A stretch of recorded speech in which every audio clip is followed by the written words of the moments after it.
How he is again. Hey, I didn't go to bed until nearly 6 a.m. yesterday.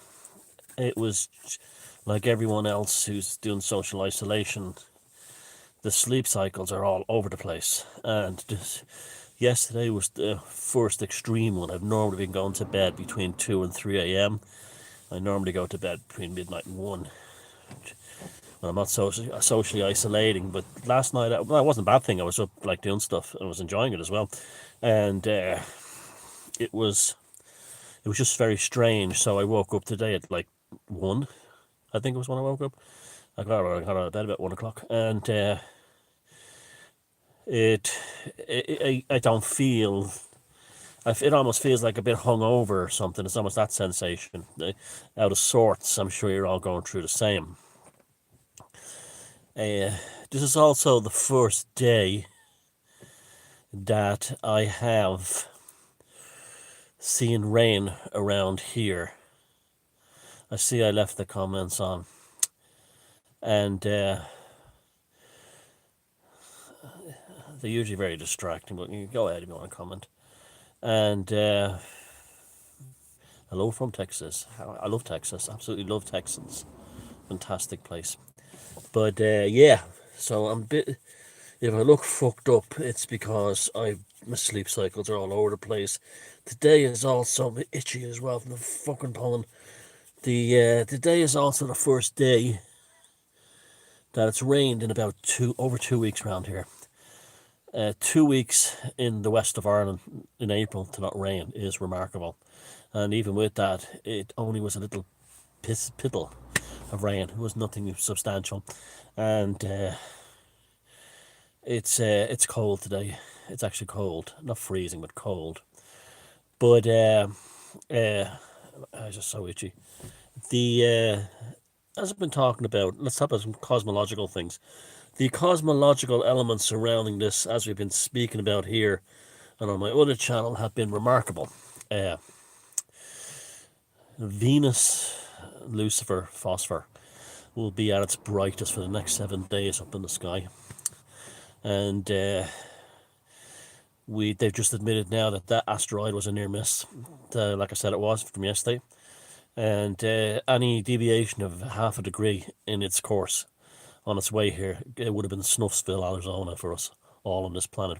Well, maybe a lot of it, and so it missed us. Like I had a feeling it would miss us. I wasn't negative about that one. I just wanted to know how much of this virus thing they were using to hide that, if any at all. We still have the Atlas Comet to come in about 2 weeks, and that will probably not be pretty because it broke up as it was coming in, disintegrated. Not uncommon for comets, but not usually. It's much further out in the solar system, around Venus, and the comments. The comments and the comments. It's weird. I have a comment on my eye, and but yeah, the comets will probably not be a spectacular event in the sky, and will be almost certainly, not very visual. Be shame really, but it's also broken up, so there's a possibility that we might get a bit of that hitting us, but it wouldn't be much. And Florida, Northwest Florida. I was in Northwest Florida in Jacksonville. I was visiting friends in Savannah once, very beautiful place in Georgia, and I think they went down to Jacksonville to see what it was like. I believe Tom Petty is from there, and Yorkshire, Yorkshire, flipping up how much? Hey up! Uh, I've loads of friends in Yorkshire. Yorkshire's a special, magical place. Atlanta, hey, I know Atlanta very, very well. Yep, Druid Hills. Yep, I had friends there also, and spent some time there. Very happy memories of Atlanta. And the heat was a bit much. And so the common thing, that's the 14th. Now, regarding the wider COVID, New York, A bottle and a cork, a knife and a fork. That's how you spell New York, man. Cleveland, yes, the Rust Belt. Very interesting city, fascinating history. One of the great rock and roll capitals of the world. Oh, true. Once one of the great working class uh, regions of America. Tala, County Dublin. Yes, Tala is the only. Tala is actually mentioned, believe it or not, in Lovecraft's story, The Moonbog. It was there's an online version of it, and the American narrator, who's very good, goes Talact. Tala was where apparently where it was a place of the dead, literally, because plague victims were buried there, and Shamrock Rovers played there as well. And yeah, that's real Lovecraft territory, Tala. And as well in one of the stories. So yeah, so what was I going to say? In England, they're now giving £60,000 to families of fallen heroes from the NHS who died on the job. There's two things to that. One, they only know they could be writing on a handful of checks anyway, because there's not that many. There hasn't been hundreds and thousands that have died on the job of treating COVID-19 patients. And also, it's going to open the floodgates for all kinds of ambulance chasers to come in and make big bucks when this thing is over, because they'll be suing. I got COVID-19 because you didn't clean your toilets properly, or this train didn't have, there'll be loads of those kind of frivolous lawsuits will be just launched in the new year. And it's amazing how many new people have picked up on my YouTube channel since I've started doing these videos. It's great. Thank you. You're all welcome. Battle Creek, Michigan. I've never been there. It's way up in past Detroit. So, what was I going to say again? Yeah. As from the beginning, I've been saying this is a spiritual thing. You see, this is why I don't have the comments, because they're distractive. I want to read them, but they make me forget and I lose my train of thought. But that's okay. We'll have this one little thing. Now, we've been talking about how this has been a very much a spiritual thing from the beginning. And they have been terrorizing people using basically what is a black magic hex. And if you want to see a prime example of a black magic hex, look at what really happened at Trump's press conference, where they said he told people to drink bleach and this kind of thing. It was horribly and evilly edited up and chewed up and spun around by like the BBC and the CNN and the rest of them. He said nothing of the sort. It was total and utter Trump derangement syndrome. And BBC are worse than CNN because people are forced to pay for the BBC to just vile globalist propaganda of the worst kind. And which is not surprising from the Savile protectors. They had nothing new there. But people are saying to me, is there a spell or a magic thing to defeat the COVID? Oh, another one. A chap sent me an email calling them the branch Covidians. The ones who are obsessed with stay indoors, don't kill people. I thought that was brilliant. The branched Covidians. Genius, whoever you were. Well done. But regarding a hex kind of thing, yeah, there is a thing you can do. I came up with it today. A simple phrase. When you see someone on your social media or in your life pushing the worst, most sort of harmonious bosh images of the COVID-19 pandemic and all the, these types of my brother's uncle, sister's cousin's daughter is on a respirator, these types, and the best way to deal with them is one simple phrase. So is everybody dead in Sweden? So is everybody now dead in Sweden? That's it. Everybody now dead in Sweden? Is everybody now dead in Sweden? Because if there's no ifs, ands, or buts about it, if COVID-19 was as deadly to everyone as we've been told by bureaucrats and the mass media and politicians more than anyone else. Everybody, or nearly everybody, in Sweden should be dead right now.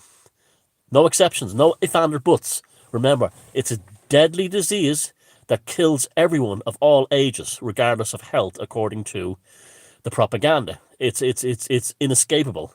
It's completely literally fatal. So Sweden's had no lockdown. So is everybody in Sweden now dead? I've made a meme, which I'll put up for the thumbnail for this, and I put it on Facebook. And if you can just, I don't want credit for it. Let's do some chaos magic. Just simply put it there. Say nothing at the meme, or type out the words, or say the words. So is everyone in Sweden now dead? Now that is chaos magic. That's meme magic, and that's, spellcraft and wordcraft to undermine the glamoury of the hex that they're using to terrorize people. So is everybody in Sweden now dead? Because they should be. Everybody in Sweden, or nearly everybody in Sweden, should be now in mass graves, dead. That includes ABBA, Papa Smurf and the Smurfs, Joey Tempest from Europe. He really would be singing the final countdown. The guy from Roxette, he'd be dead. And everyone in Sweden would be dead. But they're not. They've had, percentage-wise, just about the same as the countries that had the lockdowns. And they're actually getting tattoos of their health minister who advised everyone not to lock down. He's that popular because he basically... And who would have thought Sweden, of all countries, Cookistan. But yeah, they surprised us all. And so that's it. And don't confront people. Don't get into an argument. So is everyone in Sweden now dead? And you get hit with, well, we're getting conflicting reports about Sweden and their death rate does appear to be higher. But they're not all dead. Well, no, what do you mean? We have to have the lockdown because it's a deadly virus. So millions of Swedes died. Well, bulletproof. And that's the one to use. Bulletproof. So is everyone in Sweden now dead? Don't be angry about it. Don't be confrontational about it. Just casually post that on your social media. If you see anybody in YouTube comments or anywhere else saying it's a deadly virus and it kills without discrimination. So is everyone in Sweden now dead? That's magic. That's how magic works. And if I am to be remembered for anything in this scene, I'd like to be remembered for, instead of having everyone in alternative media terrified of the elites and their occult and their magic, that I gave you all permission and showed you all how to actually use the magic back at them. Because not being a Christian and not coming from a Christian point of view, the magic thing was not anything other than amazing and useful and artistic for me. And I saw the use in it. So I wasn't going to... it's like if they came at you with a gun and you said, let's fight them with bread knives because guns are evil. So I want to be remembered for that. I want to be remembered for that. And Vancouver Island, I've never been in that part of Canada, the other part. And I want to go to that part of the west coast of Canada, big time. But yeah, there you go. So we're from Sweden there. Very good. I'm just reading some of the comments.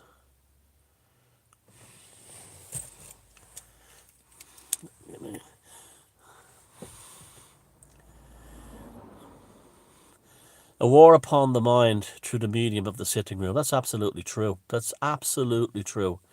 It's but it's black magic. I mean, you saw the thing that, I wouldn't agree with him putting up Bible quotes on it, but you saw that thing with Freeman and the opening of the 2012 Olympics.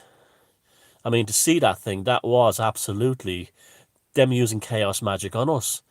So we're starting to learn how to use chaos magic back ever since Kek and the Kekastanis and so on like that.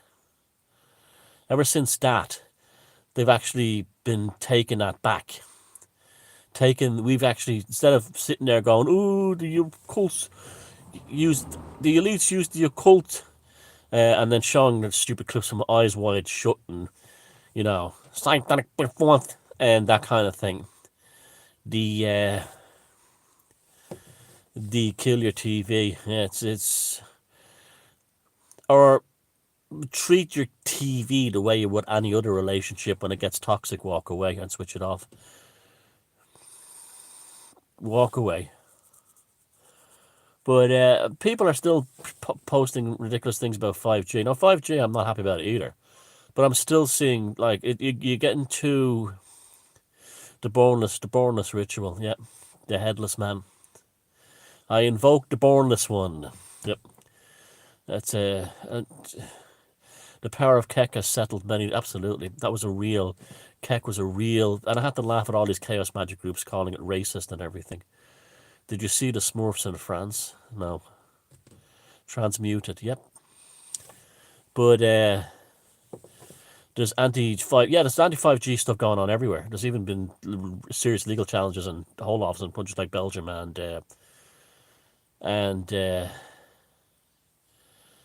Mr. Spence there.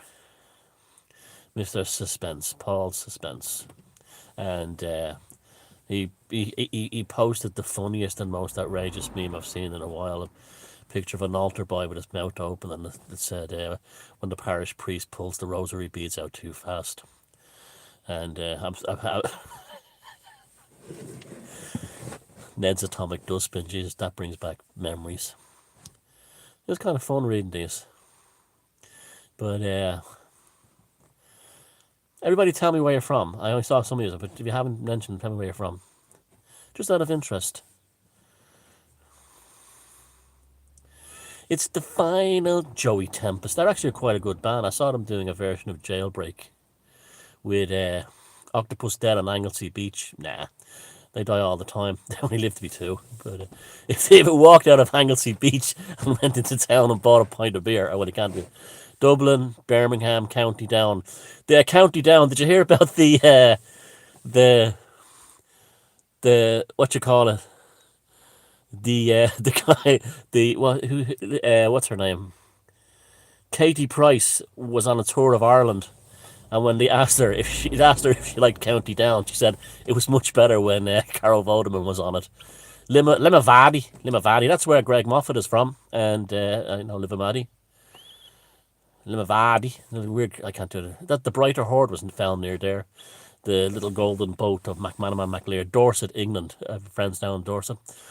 Friends everywhere. Denmark, Bavaria, very nice. Bavarian Alps, amazing. Garmisch Carterpirken, was the Wank Band is there. The actual train called the place called Wank, and the train serving it is called the Wank Band, the Wank train. County Antrim, loads of Irish now.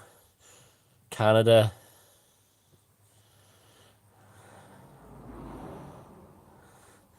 Arizona, Edinburgh, a beautiful place. Never been to Arizona. Crete, Greece, yay! Norway, Goole in Yorkshire. Scotland, yay! Norway, been there many times. Loads of friends there. Leeds, Limerick. The only thing the joke, the only good Netherlands, Bristol. The only thing that fella says the only good thing that ever came out of Limerick was rugby players and prostitutes. And the guy goes, my wife is from Limerick. And the guy says, whoa, what position does she play? Manchester. Ireland, it is beautiful. Staley Bridge between Manchester and Huddersfield, I think. Somerset. Loads of friends down that way. Yeovil. Wellington, New Zealand. Never been to New Zealand. Oklahoma. Italy. Yeah, I have loads of friends in Italy. Isle of Wight, Northern California, Brazilian in Dublin. Loads of Brazilians in Ireland. Loads of them. You're very welcome here. You're a fine race of people, and we're very glad to have you in Ireland. Roscommon, not very exotic. It would be if you were from Brazil, though. They still lived in Brazil. Amsterdam. Rugby, England. I've never been in the town of Rugby, but I've passed it, gone through it many times on the train. Sussex, yeah. Oh yeah, and the great weather since there's no. Never been to Middle Earth, no. Somalia, wow, that's really exotic to me. Now, as someone from Somalia, Roscommon would be exotic. Milton Keynes, England. Yeah, strange place, Milton Keynes. There's nice people there and everything, but the planned city, but but it's not horrible or anything like that. Sparta, Greece. Wow, all the Greeks. Right, support Thomas's. Yeah, yeah. Turkey and Ecuador. Tunal. Is that my friend? I have a friend called Tunal from Anatolia, but I can't tell from the picture if it's him or not. Torbay. No, that's the English Riviera. Hailing Island. Where's that now? Tell me, I know. Close to Chicago. Yeah, no, the weather's been amazing. Hey, it is Tunal. Say hello to Molly and the family for me. Give them my love. And Liverpool. Well, you know me, I'm Liverpool mad. I even lived there as a kid, and I know the place quite well.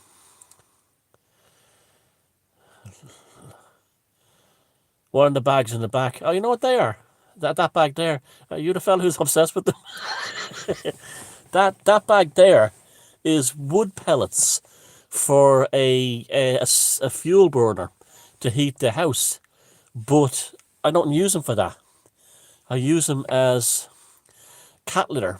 So it's much cheaper than cat litter. It works better than cat litter. It doesn't leave a mess, and I can burn it in the outside incinerator, and it's perfectly fine. It doesn't make any smoke or any smell or anything. If you have a cat, I suggest you get this. I can get 3 of these for €10, where a bag of good quality cat litter is like a fiver, and it's half the size of that.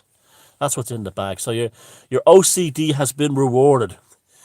Your OCD has been rewarded, Mr. Potter. Patrick Potter. Yeah.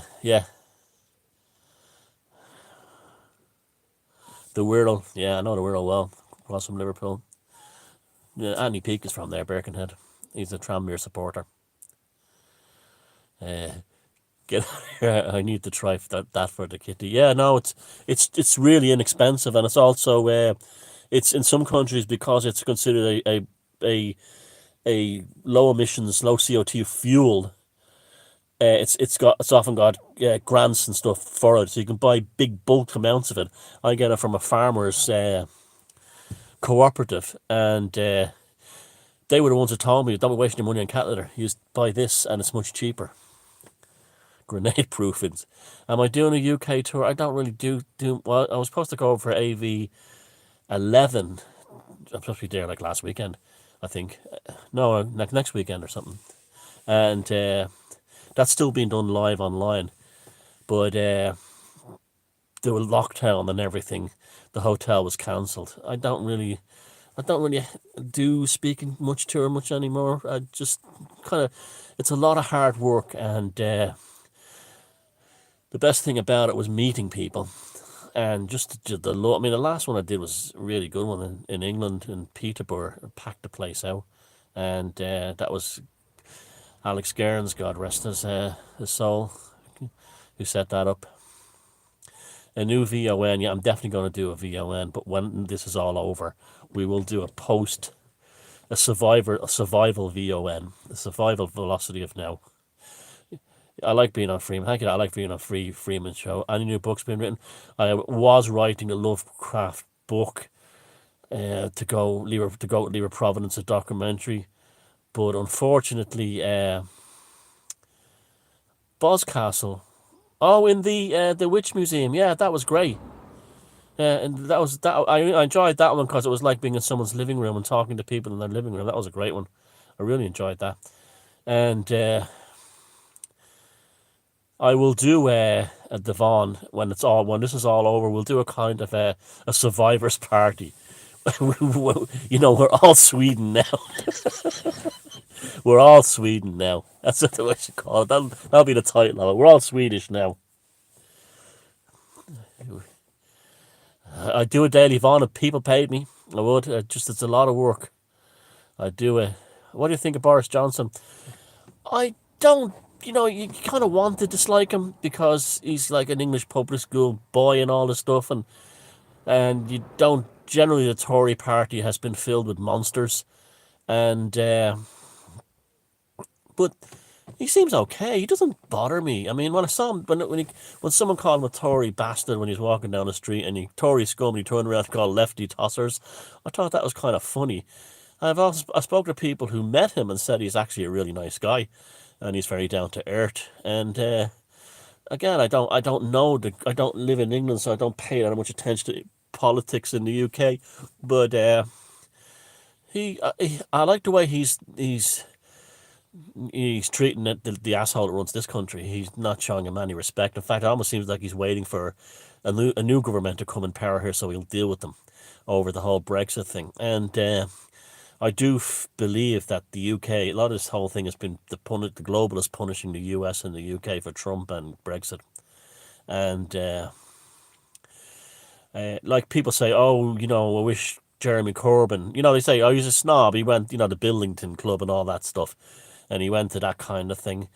But the loads of good footballers in Sweden too as well, Abramovich. And Jeremy Corbyn grew up in a manor house. He's like, a total aristocrat. And yet because he was with Labour, he's automatically, they talk about him like he was a coal miner. And he wasn't. He wasn't a coal miner. He grew up to the manor born. He grew up in a manor house. And so when I see these people say, oh, Corbyn, blah, blah, blah, this kind of thing. He's the working man's, it's like what's his name, that singer with the guitar. I'm not looking to change that. I'm looking for a New England. I can't believe I forgot the fucker's name. India. Ooh, cool. But yeah, politicians are actors, but some actors are better than others, and some actors are sincere when they play the role. You have to remember that. They're not all monsters. But Billy Bragg, yeah. Corbyn is a Billy Bragg type. They talk the talk, but they don't walk the walk. Yeah. It's remarkable, really, that like that I don't believe in voting for politics along party philosophies or anything like that. If I was to ever vote again, it would be for someone like Trump in Ireland. That's who I'd vote for two reasons. One, because we need someone like that here, because we have intergenerational politics in this country where the great grandchildren of the people who were elected are being elected. This kind of thing. Holyhead, not Hollywood. Yeah. Paddy went to Holyhead. Remember that was a parody of like Frankie Goes to Hollywood. Paddy Goes to Holyhead. Yeah. You're looking happy and healthy. Thank you. I feel happy and healthy. Yeah, we definitely need a Trump type in Ireland. But yeah, it's like it's. I'll never vote on party politics. It'll be for an individual. Gemma O'Doherty and John Waters. I see John Waters now and again. I don't really talk to him, but he lives up around here, and I've seen him in the place where he drinks coffee on a Saturday, and I've seen him there. I don't, the thing with Gemma O'Doherty is that I want to like her. She's doing good stuff. She's the one who pointed out that the Veronica Guerin, the journalist who was murdered in Ireland, makes no sense that small-time gangsters would have killed her, because they love being in the papers. But she was also the first one really investigating the high-ranking levels of the Catholic Church in Ireland and paedophilia. So, Veronica Guerin could have been just like that English journalist who worked for the BBC who was shot in front of her house, and gotten too close to it.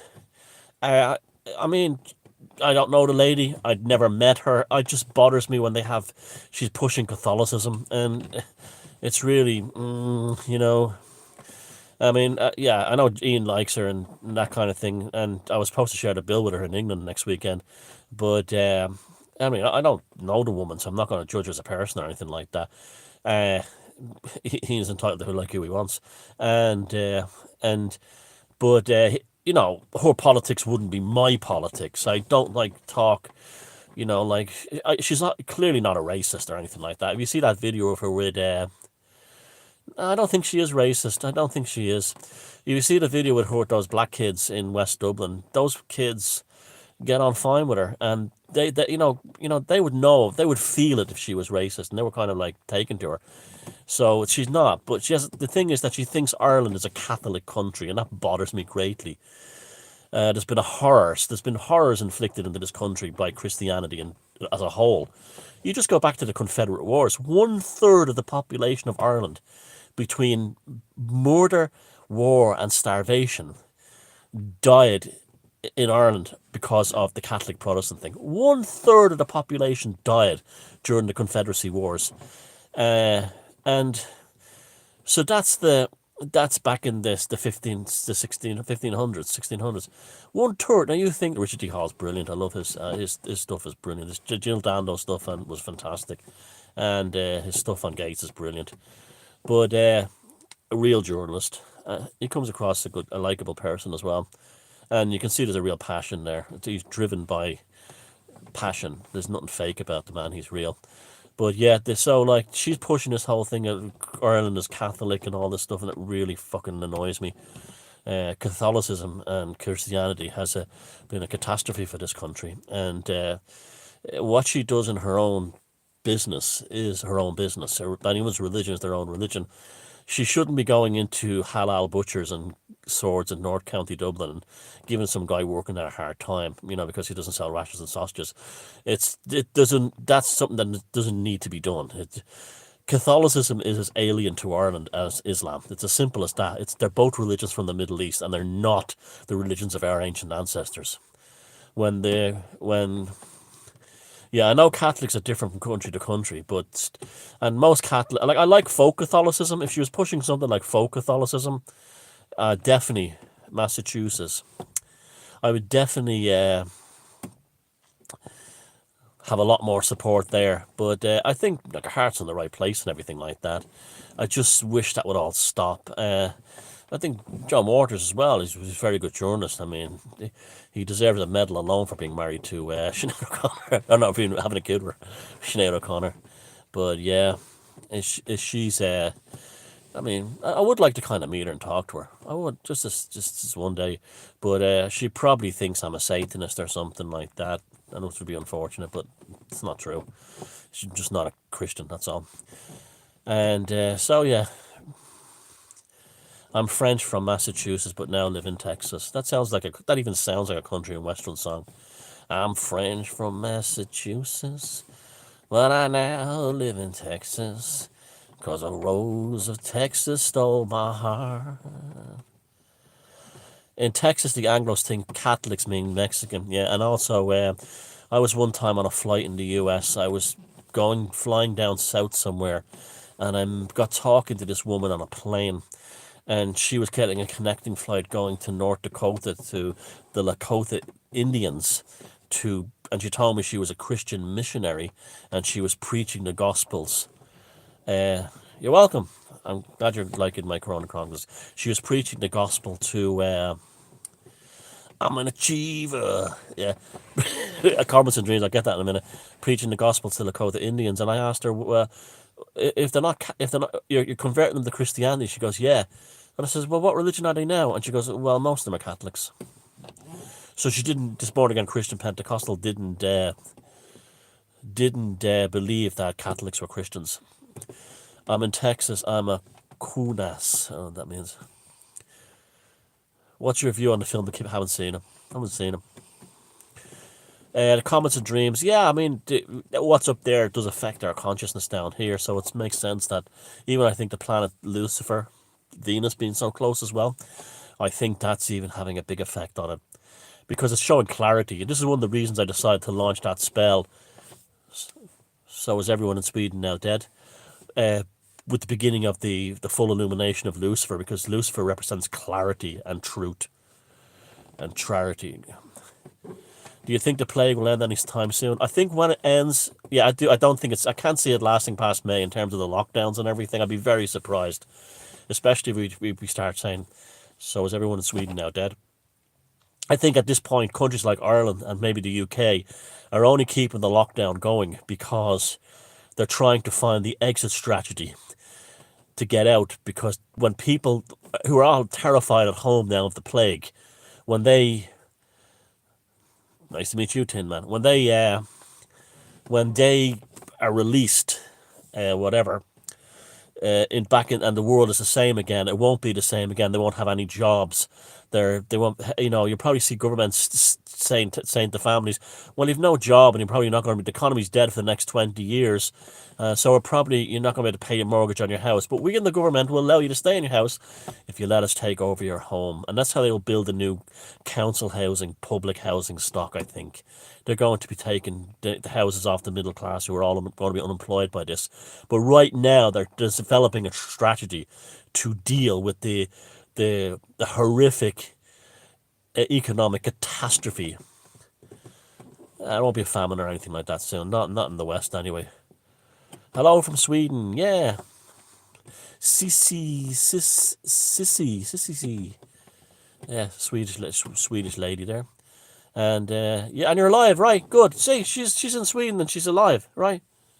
A lady in Sweden and she's alive. Look about that. Imagine that. Should have been wiped out. Sri Lanka, yay! You all know I'm mad. I'm Sri Lanka mad. I love it there. Yeah, there's going to be a Vaughn ascent, as I said, again, when this is all over. Yeah. You consider yourself hexed? Yeah, kind of, you are. Mad respect from Sri Lanka. The happiest time of my life I spent there. One of the happiest times of my life I ever spent there in that beautiful, beautiful, magical country. Yeah, there is going to, you put a dream into my head where there's medical, that's from Patrick again. Professionals, yeah. I think something, you have to have big parades when it's over. Mr. Lovecraft, I'm 60% Irish. Are you sure about that, Mr. Lovecraft? I thought you were an Anglo from Wexford. Wexford is on the exact other opposite end of Ireland where I am. Sale in Cheshire, but now in Hungary.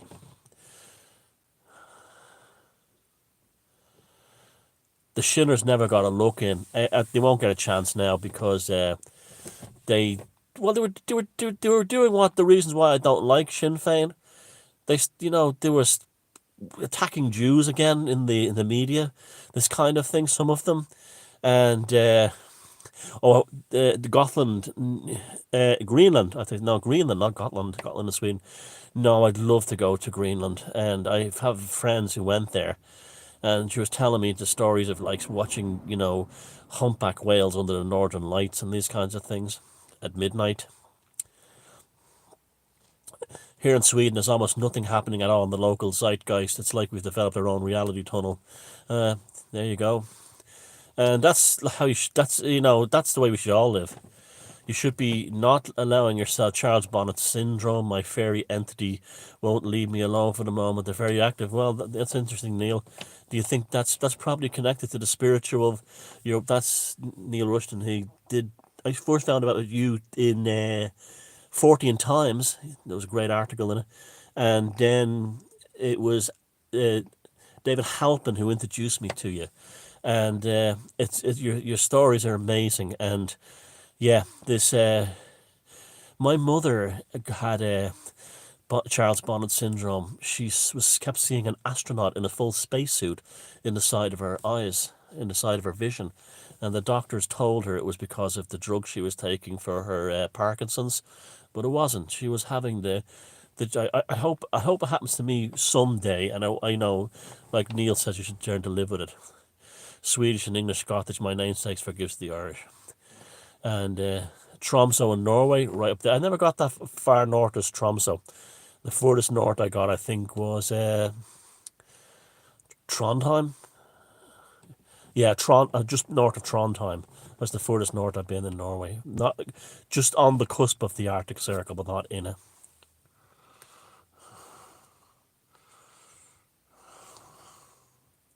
Hi, Aileen. Stuck in Ireland still. My poor husband over there missing you, I bet, in America. That's who I feel really sorry for. People who are married and their families and they're stuck in the country. I know a few people that are stuck and can't get back home. Yeah, it's totally misunderstood and something that needs Charles Bonnet syndrome. It's something that needs a hell of a lot more insight and especially as like it's good that the NHS and the HSE in Ireland is not telling people they're suffering from a neurological disorder when they have Charles Bonnet syndrome or Bonnet syndrome. But it still needs beautiful skies. What is the most magical spot in Ireland in your opinion? The whole country. Ireland is a magical island. Even in the city centres of Dublin, anywhere, it's just something about this island I can't explain. There are places that have it more than others. Around here is a pretty wherever there's ancient megaliths and like Sligo's. One of the reasons I moved here was because there's 5,000 of them, and yeah, like but the country's just lovely. Cork is beautiful. I mean, it'd be hard to pick a place. There's a place I don't really like Galway City. I just don't get the appeal of that place.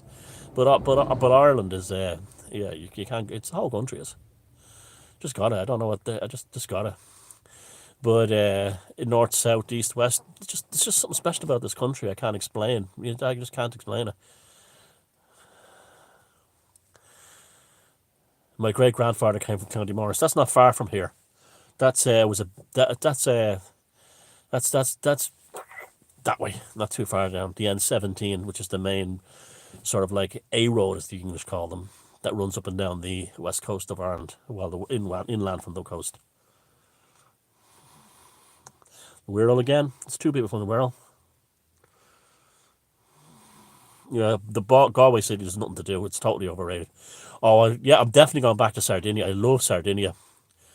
And I didn't get enough time there the last time. And I really like, I love anything Italian. I'm a total Italian phobe. File, not phobe. File. Hello, Thomas from Antrim, Glynis. Sligo is megalithic Disneyland. You're right. Yeah, sure it is. But so are parts of the north as well. Parts of Tyrone and County Down. Trump, the first honest president since JFK, and I tell you, that's something I do worry about. The Clintons haven't lost their bloodlust, and you know, so that's one thing I do worry about Trump. Hugh Newman, nice fella from Megalithomania, done some great work on megaliths. I'm Irish Italian genetically. You meet that a lot on like the east coast of America, in Boston and New York. In that part of the world, you meet a lot of people who are half Italian, half Irish, the Catholic thing. Thomas, do you feel like CV-19 is a new kind of colonial, cultural oppression? Cultural oppression? Yeah, well, you see, what they'll do is they will use this as kind of like an operating system software, and what they'll do is they've trained people now. They've successfully trained people, and I love Terence McKenna's work. They've successfully trained people to behave in a certain way, and these people, this template, this operating system of the lockdown, the C-19 harassment, and this kind of thing, will now be transferred onto other things. I'm an achiever, So they will. They've now programmed people to think and behave a certain way, but we can undermine that. We can undermine that. We can undermine that with things like, so is everyone in Sweden now dead? So it's still all to play for. You look how the Kazakhstanis got Trump elected. Basically, internet trolls on, I'm a New Englander. Sean O'Rourke is an Irish name for you. And yeah, so we don't have to, and again, like the lady said in Sweden, we created our own reality tunnel there. You can create your own reality tunnel in your life, in your family, in your community. That can help shield you.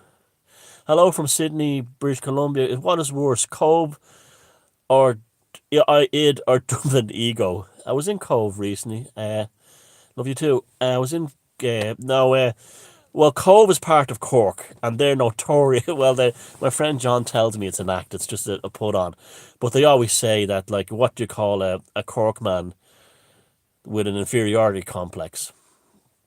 someone who doesn't exist. But yeah, like Dubliners don't have that sort of like swagger they used to have, you know. When I was growing up, there was a lot of this kind of, you know, I'm from Ballymoon and I don't take no shit, yeah, yeah, right, you know. A bit of that swagger, you know, that kind of thing going on. That's kind of gone. That's kind of sad, you know. Uh, so I don't know. I think Trump is planning his own assassination. That's dark. Ballybeg and Wexford. You know, Wexford, they used to have a dialect of Gaelic and French that they spoke up until, I think, the late 1700s. And there's still words and slang used in that part of the country that are derived from the French, from the Norman plantations of invasion. Ladysmith, Vancouver Island, rubber bands. Rubber bands kind of, they were fun until they got up, you know, until Blind Boy and all the rest of them became very politically correct. I saw him doing this nauseating virtue signalling thing on the Late Late Show, or a clip from it. And I mean, this is a guy, you know, who wrote how singing right before it, you know, I rolled our rotten on our mother's bed. Is she a fat bird or a bit of a ride? Hey man, I can't decide. You know, and then a week later he's virtue signaling about feminism on the Late Late Show. So you know he's in the club clearly, but you know they are talented guys. There's no doubt about that. How do we protect ourselves going forward? That lady says, creating your own reality tunnel. You do not have to be part of the game, part of the hex. Remember that. I mean, I grew up in an inner city slum. You know, like really really bad, poor disadvantaged area. And before I was in my mid-30s, I was, you know, a consultant in Goldman Sachs on Wall Street, and that was just through not be allowing myself to be confined by the world around me. And I've lived lots of amazing experiences in, you know, my life, and that was truly by saying I'm not going to conform to the reality that's been given to me at a very young age, and I created my own reality tunnel and walked through it. And that's how. And the instructions for creating your own reality tunnel. Well, there's a very important one, and you know, hear me say this before. If there are people in your life, always ask yourself, like, or even people you watch on YouTube, or people on just in work, or people, anyone, right? Is your connection to them based on, there's 415 people watching this, based on genuine bonding? Do they make you feel better when you're in their company, or when you're like talking to them on the internet? Does the sight of their name make you feel better, even if you're friends with them or something like that? Or does it fill you with a sense of tension? Now you have to listen. This is one I learned this from Deepak Chopra when he used to be good. You have to listen to your internal voice, your gut feeling. There are brain cells in your stomach, and when you get this gut feeling, you can get that. You know when something is true or not. It's your intuition, your gut feeling, and you listen to that voice. And you sometimes will have to get people out of your life who are giving you a bad feeling, even if they're your friends or someone like that. And that's the beginning of creating because what you're happening then, you're protecting your magic space. And when you're not fulfilling your Lord Dasani, yeah, big time. Yeah, I like those kind of fantasy stories, those kind of traditional fantasy stories. But yeah, the people who don't create that feeling in you of edginess and tension, and actually, so and after a while, that becomes a very powerful. That's a powerful. Uh, it's like a muscle. It gets better. It gets much better, and then you realize that the you can actually, that's your reality tunnel, because this is when you're not fulfilling your dharma, you get that pain, that not the sensation of tension in your gut, and you're not relaxed. And this is the thing in life, is to avoid people and situations that create that sense of tension. When you do that, then you're creating and you're expanding your magical space, which is really your nervous system projecting upon you. When you're projecting your nervous system further beyond you, you start to attract people that are a lot more like you. You know, there, and they will relate. You'll connect with them better, and that's how you do it. Upstate New York know it very well. I used to go camping with a friend of mine who's now dead, an Italian fella, well, an Italian American fella. Tommy, he used to talk to me like this, hey, Tommy, called Lou, and we used to go camping up around Adirondacks, Lake Champlain, Lake George, and we had like bears trying to get into our tent and everything, and I used to have. He was a great, lovely guy. We used to have great fun together. Really good guy and a brilliant sense of humor. And we used to spend all the time just telling dirty jokes and while we were hiking through the woods and stuff like that. But at upstate New York's a magical place. That's you really the spirit behind the things like the leather stocking tales and Last of the Mohicans. That's still there. That's definitely still there in that part of the world. That's definitely still there. That's upstate New York's a very special place. Though I had a weird experience once in Syracuse. It was just it got a weird energy in the place, and I wanted to get out of it. It was just again I had that feeling. Syracuse is not for me. I've got to get out. Got to get out. Monarch programming. That's a weird one because I'll tell you, I knew a woman who was a TV star.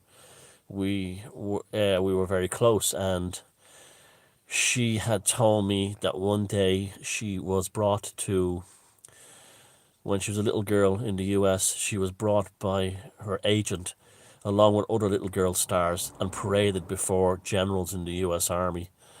She didn't say anything, she said nothing happened or anything, but she said it was very strange. And she said there was whole elements of her childhood she doesn't remember. And she has a butterfly she had a butterfly tattoo on the bottom of her spine. So, about the monarch programming thing, take that story for what it is. But she was into it. She was the first one to tell me about that there's, a lot of Hollywood stuff is connected to the CIA and the military, which I at the time was like, why would Hollywood really, and the CIA be interested in, why would the CIA and the US military be obsessed with Hollywood and entertainment? It just dawned on me it's part of the profit, the propaganda machine. Is that Memphis, Tennessee, all the way to Memphis, or is that Memphis in Egypt that you're saying hello from? But Memphis, the guitar player in the band Bread, a guy called James Griffin. I actually got to know him. And James Griffin from Bread used to call me here in Sligo until, again, he died. Like the last man standing in many ways, but he was much older. They were all much older than me. But he lived next door to Elvis Presley, and he used to call the house here. And we used to talk about music and stuff like that. And when he came to, last time Bread played in Ireland, I'm not a fan of Bread, and I got to know him through other people. He was a lovely guy. And yeah, there's something wrong with Lulu. There's something going there with the site that people having huge problems with it. If you want to buy my books, probably get them from Book Depository. Don't go to Amazon. Go to Book Depository. And until Lulu sorts out, their site has literally gone into chaos. But the last time Bread played in Ireland, I'm not against weed. I'm against uh, thinking you need it every day. And I'm against skunk. I've seen how skunk has destroyed working class communities in these islands, and it's being used to destroy the youth, and that's why it's being flooded into these areas. Now, I have no problem with like weed comes out as it comes out of the ground naturally.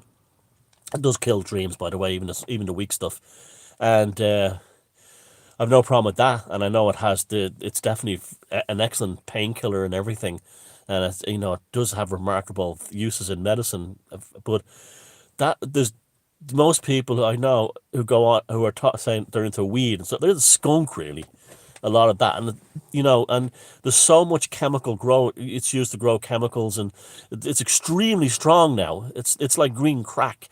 It's not like the grass that the hippie smoked. and that kind of thing. It's not that's so I'm not against weed. I'm against.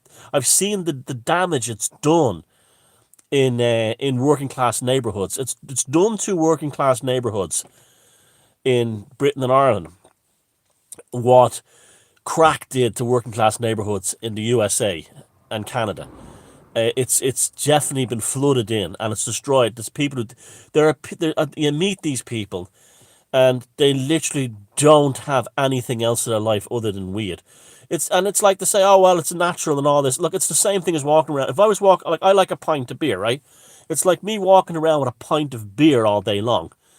And then, there was when I first got into the scene, I'd get people calling me up and they'd be stoned out of their heads, lots of them, and you couldn't have a conversation with them, and they'd tell you the same things. They'd say repeat the same sentence over and over again, and so it's the same thing. I'm not anti-weed. I'm anti-weedaholics, and that's a lot of it out there. Like it's too strong. It's much too strong these days, and it'd be just like if they sold beer. Like I would, if people say I'm going out for a pint, there's a new beer out there, and beer today was something like 15% proof. That kind of thing. Beer had like a proof like spirits. Well, I'd be against beer then. I'd be against because it wouldn't be. It's what happened to beer and what it did to people. But there's nothing wrong with like people smoking. I'm for legalization of all drugs, and people should be allowed to smoke, even skunk, in their own home. But I've got it's just awful. It's just you shouldn't be drinking smoking skunk all the time or needing. If you need it every day, or it's like needing drink every day. You don't need it. And heavy skunk smokers, they become very paranoid. All the people who go mental in this scene are often heavy skunk smokers, and it's not good that way. And it's all skunk today. It's very difficult for people to get it, to get the old stuff, and well, it depends on the beer, but beer has very I'm not happy about the amount of hops in beer now because hops, they can cause transestrogens in men. So I don't drink these hoppy IPAs and all this stuff. I don't drink them, although they're delicious. I love the smell of them. I love the taste of them. I'll have one of them, but my regular drinking is lager, and that's my regular drinking. And I will drink like mostly Polish or Eastern European lagers, because of that. But flat earther smoke skunk. A lot of them are vegans and a lot of them are Christians, and that's a lethal stout. Stout doesn't sit well with me. I love the smell of it. I love the taste of it. I love the way a pint of Guinness looks or a pint of Murphy's looks or Beamish, but I can't. It doesn't sit with my constitution. It doesn't sit. It doesn't sit well with me. It doesn't sit well. I like Carl's. Of all the mass-produced beers, Carlsberg is the best. That's the one. If I go into a pub and they only Tyskie, I love Tyskie, and they have Samuel Smith chocolate lager. I've never had that. I'm not crazy about flavored beers, although I do have some nice ones. But yeah, so that's the whole Sam Adams. As a mass-produced beer, Sam Adams is excellent. Actually, when I lived in America, beer was fucking awful. Awful. It was all Coors and Budweiser and Miller and Michelob and all this piss, right? It was you get drunk on it, but you got a terrible hangover the next day. I remember when Samuel Adams first became popular, and it was proper lovely old fashioned beer buckfast. It's Scottish diesel, but it was it was really strong and really delicious, and I was drinking that. I was drinking that, and there's another one called Shipyard from Portland and Maine. Excellent. Skunk is weaponized from nature. Yeah, maybe alcohol is too as well. I've been reading there about like, like hard alcohol. The first barrel of whiskey that came to Ireland killed the king who imported it. If it came from Spain or somewhere, Don Equis. I had that. Shipyard. Yeah, it's excellent beer. But some good pubs up in there in Portland, Maine too as well. I used to live across from the Guinness Brewery in Benburb Street in Dublin when I was a little kid for a few years in my great grandmother's flat in the old tenements there. Although they weren't the slum, but they were poor people's, the Victorian tenements. They were like something out of Dickens. And I have very strong memories of the seagulls flying across the river, and the smell of hops from just directly across the river from where I lived as a baby, and bullet holes plastered over in the ceiling from the War of Independence, when my ancestors were all shooting at the British soldiers down the street, and they were shooting back. Bavarian beer is great. I love the food in Germany as well. That's another thing that you don't hear a lot of people talk about that, but the food in Germany is really, yeah, alcohol does lower my energy too, but the food in Germany is very good. Tennant soup, like that's like tramp juice, isn't it? Like Carlsberg Special Brew. No, German food's really good. It doesn't get Grut Ale. Never heard of that one. I didn't like the beer in Sri Lanka. It was too suddy and something. They drink an alcohol over there. I forget what it's called, but it's made from coconuts. Now, everything in there is made from coconuts, but they have this kind of like, it's like a vodka or a Budvar is very good. It's like a vodka made from what you call it, coconuts, and that's what they all drink. That's not Malibu. And Irish Druids and Celts. What about them? The Irish Druids, they don't exist anymore. There's no Druids anywhere. Everyone calls me the Druids now. Is making up Jamaican food. Yeah, curries. Yeah, and all the meat patties and everything. I was in England, in London. I used to get them in down around Brixton area and stuff like that. And yeah, Newcastle Brown Ale. Oh, fucking cannon, man. Now, I do a good Newcastle accent. Hold on a second. Yeah. Don't be talking fucking gash, man. You're a fucking. I have to think of Sid the Sexist there. How, pet? Do you like jewellery? Well, get a load of me cock. It's a fucking gem. My friend David is from Newcastle as well. He has that accent. Brilliant accent. Brilliant people. Brilliant people. Brilliant part of England. And potato pancakes, boxty that's called in Ireland, a traditional food. You have it as sweet or sour. I like boxty with chicken curry, or boxty with fried pineapple rings and pork chops. Yeah, Newcastle Brown's a huge bottle now. Scones, fudge. What's fudge, man? Oh yeah, I know what fudge is. Did I ever go to a metal club? L'Amour. Yeah, L'Amour was in Brooklyn, and yeah, I went to see. Who did I see there? I think it was Danzig. I might have seen there, but L'Amour. I was on Long Island. Yeah, there was two of them. There was one in Brooklyn and there was one on Long Island, and they had punk bands, no metal bands, but they had. I think I saw Danzig in one of them. And yeah, I remember L'Amour. I used to be always advertised on WLIR. Larry the Duck. The book's not coming on at all. I just haven't, because of the lockdown thing, I just haven't been, just haven't been able to really do it. I've been following your channels for a while now. My word, has been an amazing story, hasn't it? You wouldn't write a book. You'd write a book about my life, and people wouldn't believe it. But there you go. Metal becomes become one big mosh again when the venues open. Yeah, but they've cancelled Wacken in Germany. I see. I've got some friends over there who go every year, and they're all upset that Wacken has been cancelled. Yo, Tommy. Yo, it's Tommy. No, as you say, Lynbrook, Long Island. Yeah, and yeah, I used to live in Valley Stream for a short while. Well, actually, my first ever apartment that I rented that was mine was on Bowden Avenue in Valley Stream, on the Rosedale end of Valley Stream, across from Meadows shopping centre. And I lived on Bowden Avenue, and I used to walk up to the Valley Stream. And the next station up was Lynbrook, and I had a job working for an electronics company in Lynbrook, literally right across the street from L'amour. I remember that. The long, yeah.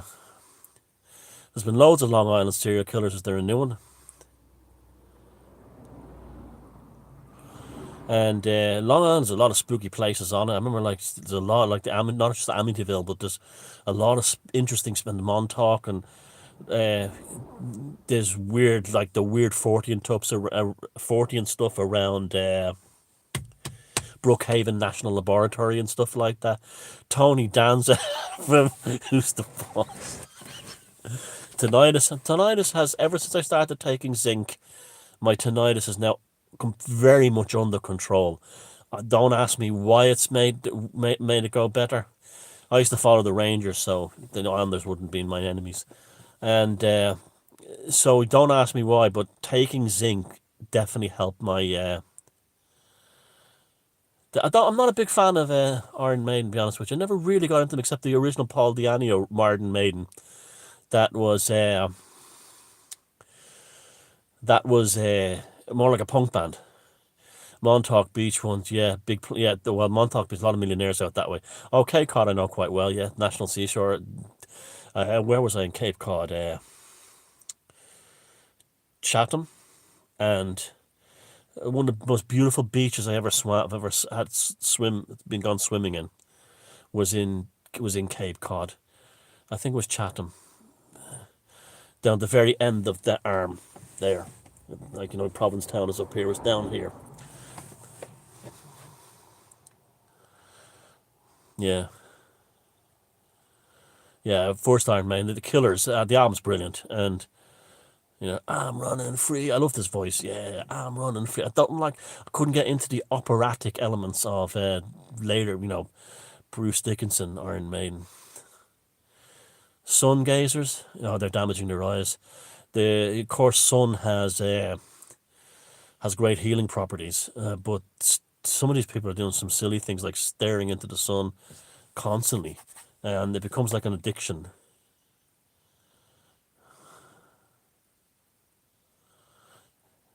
Yeah, sun gazing. It's just, I mean, yeah, just lying in the sun should be good enough. I doubt very much that people who in ancient times were staring at the sun, they were getting a healing properties from it.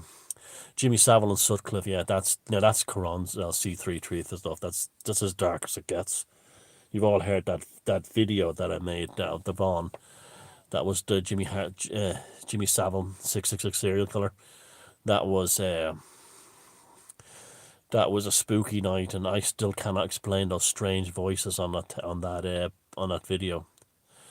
My favorite punk band. Let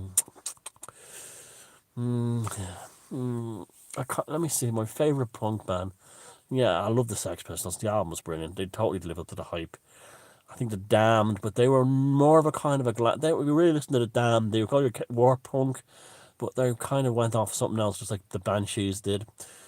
I'd say a pure punk band like that had the punk sound. Are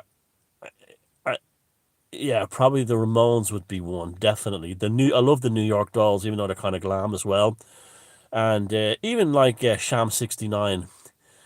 The Exploited were brilliant as well. Sham 69 were kind of like Chas and Dave with punk.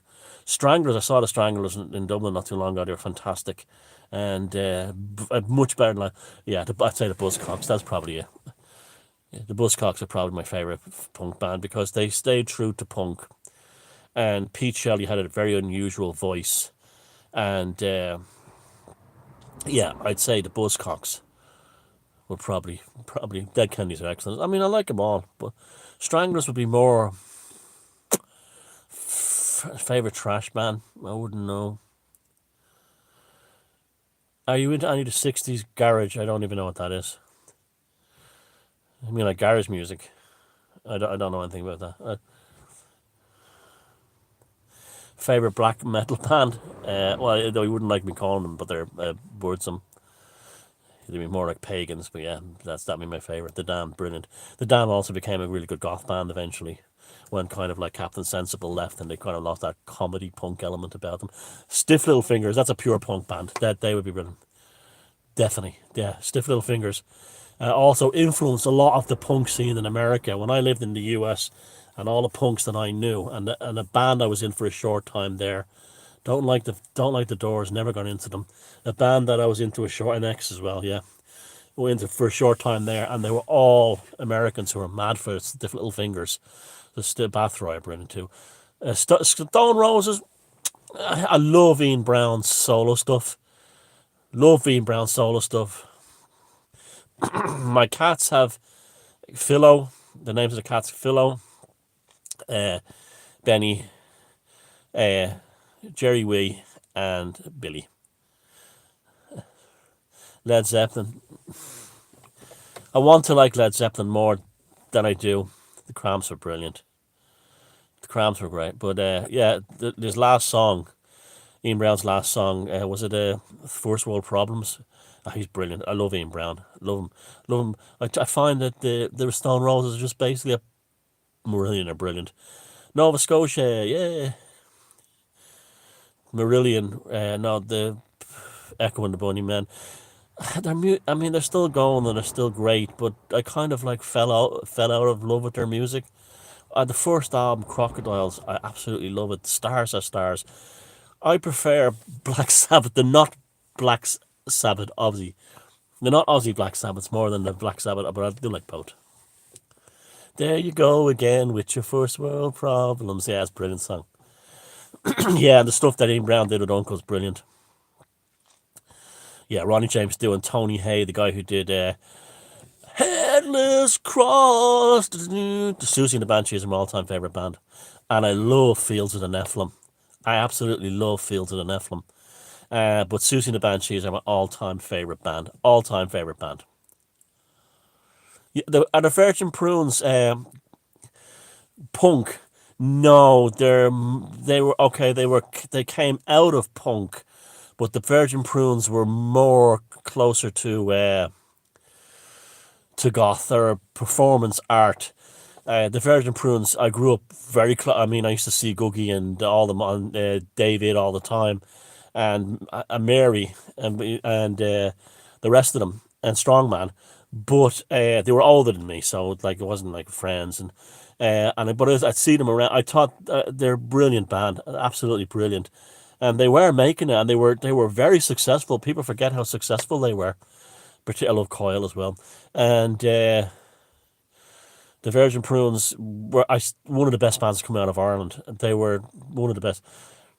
Simple Minds, no, I'm a huge Simple Minds fan. I think Jim Kerr is a fantastic voice, and Charlie Burchill is one of my favourite guitar players. Peter Murphy, Tom Waits, not really love Peter, but Thin Lizzy, of course.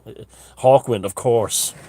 How could you not like Hawkwind or Thin Lizzy? There's something like Thin Lizzy or like Christmas dinners. Something wrong with you if you can't like them. Uh, Very healing, Barry Drummond. Barry Drummond, yeah. You know, there really is a catfish. The catfish is a real person I knew that lived in Alabama, and that was his name. Nickname was Catfish. I don't know how he got it, but he was a really nice guy. But he was like this. He was. I don't like saying redneck because it's kind of bigoted. But he used to call. He was a good old boy, but very educated, very well educated, and horse lips, horse lips are brilliant as well. Yeah, Lemmy and anything brilliant. Motorhead, yeah, I saw Motorhead when I was very young. Macefield Leisure Centre in Belfast on that tour because the Dublin gig was cancelled, and right in the middle of the Troubles, someone organised a bus to go up from Dublin to the Macefield Leisure Centre, and I was still in high school, and it was on the Ace of Spades tour.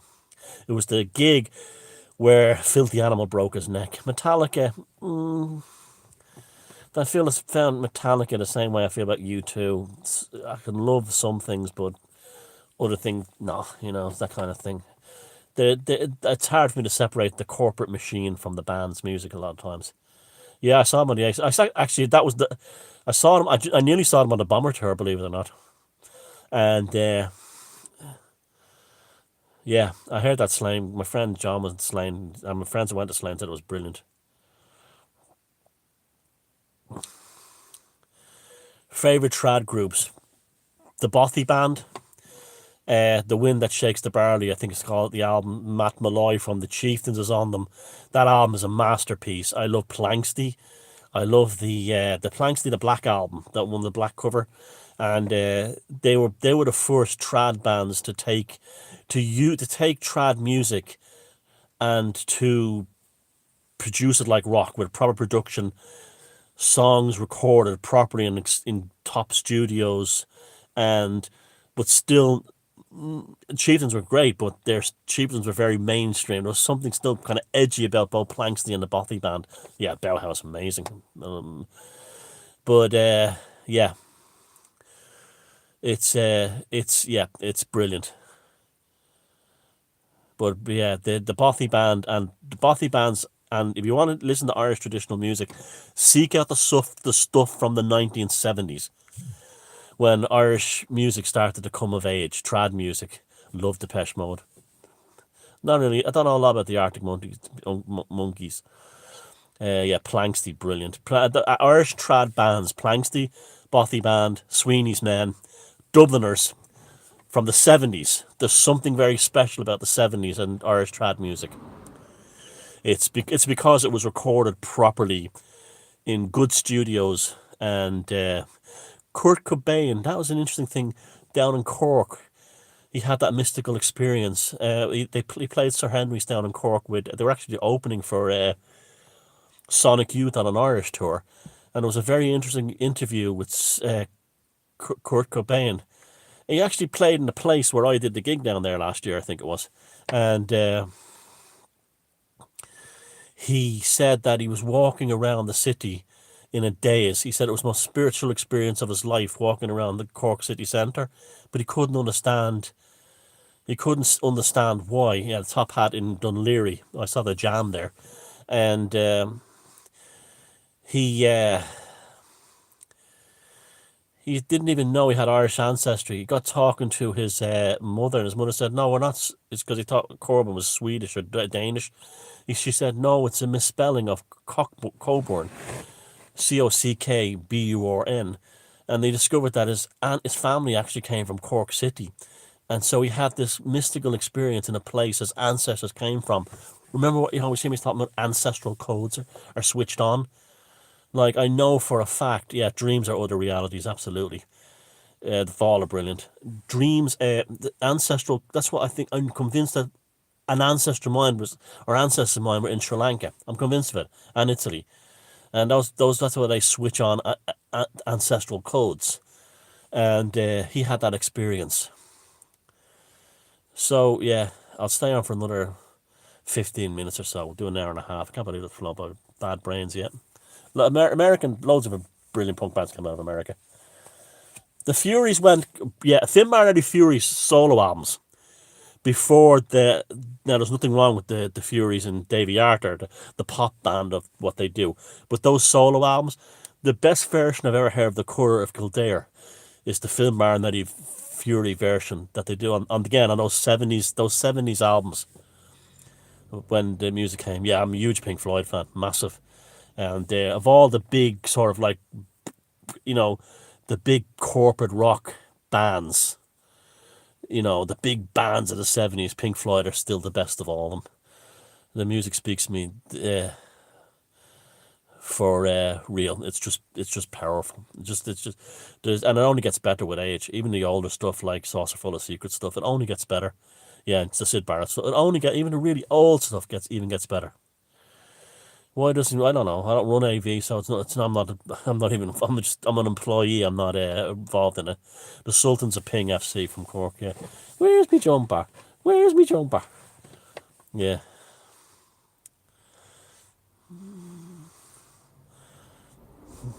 Yeah, I saw the Roger Waters thing at the Aviva Stadium in Dublin. It was fantastic. The wall, it was just fantastic.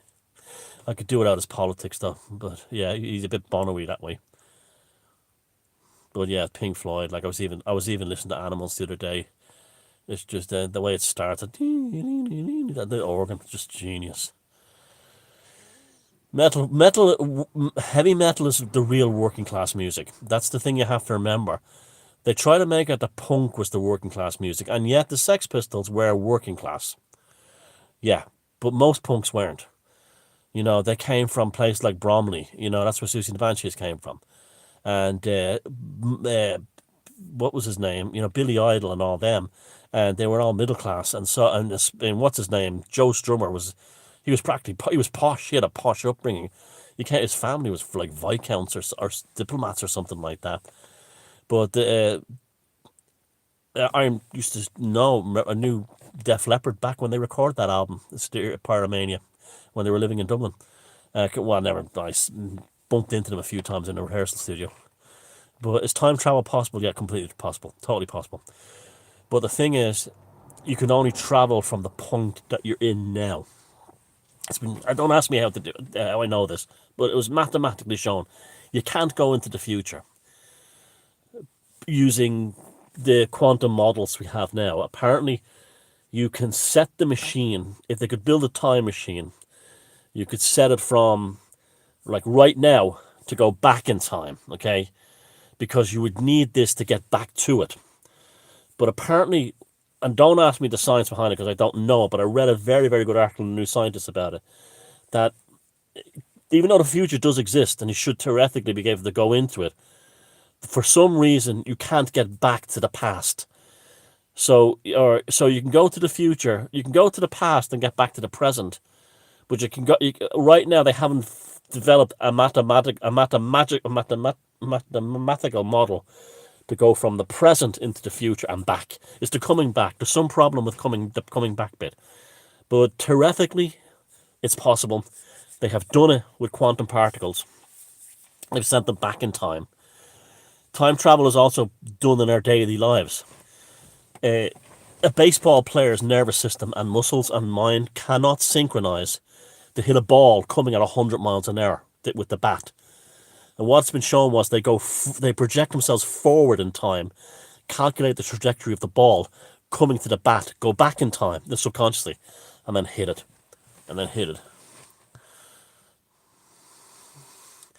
I was a punk, then I discovered Motorhead, punks were into both bands, and Tank was another band that punks were into, another that were not punk band. What does today's music need? Is there anything? I'll tell you what it doesn't need. It doesn't need too many producers. The problem with music today is it's not run by musicians and songwriters. It's run by producers. That's why you can listen to a band like Coldplay, and all you hear is production. And that's why like songs like that song, you know, Something of a Lifetime, sounds nothing like their other stuff. It's because the music today, and it's what makes bands like Nickelback get an awful slagging. But Nickelback are not as bad as they're made out to be. The problem with Nickelback is they're overproduced. And it sounds like that Nickelback are trying too hard. They're trying too hard because they don't have the right management and producers.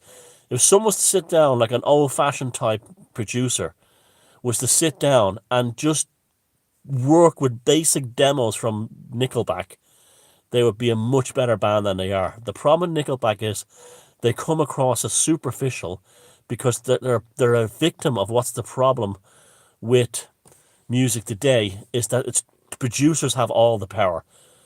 And it's all producers who have the power. And you read things like, I think it was Rhiannon's Umbrella had something like 5 writers and 9 producers. You know, it's a stupid song. You know, Umbrella, stupid song. And yet it had like, and then, you know, you look at, like, you listen to like David Bowie's Starman. And that's quite a complex song that's difficult to sing and perform. Because a friend of mine, Facebook friend of mine, was singing it. And I was like thinking that's a really difficult song to sing. But that was just basically produced. And yet it sounds like, you know, like a guitar player like Mick Ronson, when they asked him how does he get his sound, Mick Ronson said, I'll just plug in the guitar and start playing. And XTC's Dear God, actually, I love that album they have, English Settlement. Hey, hey, night fights day, it all got broken. Interesting voice that guy has. But we're only making plans for Nigel. Too many yeah. And also it's like McDonald's music. It's too processed. It's too processed. Ziggy played guitar, jamming good with Weird and Gilly, and the Spiders from Mars. That was one of the first times I ever learned to play the guitar. It's easy to down, not even that bit. It's down, down, down, down. That's easy. D chord. I'm an achiever. I did fuck all. I'm an achiever. Public Image Limited, fantastic. Better than the Sex Pistols by a mile.